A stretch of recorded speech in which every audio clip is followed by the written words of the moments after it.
Dito kami ngayon sa grotto ng Baguio. Napakaganda ng view dito.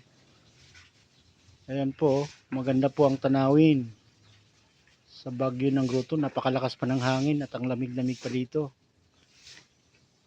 Ayun po, napakadaming bisita rin dito. Yan, sa baba, mayroon pong mga photo booth, picture, views. Yan, oh. Ang dami. Tsaka ang lamig-lamig dito. Sobra. Sinabayan pa ng hangin, napakalakas. Ayan po, ang ganda-ganda dun sa baba, ang daming bahay. Yun, daming namamasyal dito. Ano, mandun pa sa baba. Nandito kami sa pinakataas na lugar. Tanaw na tanaw namin sila sa baba.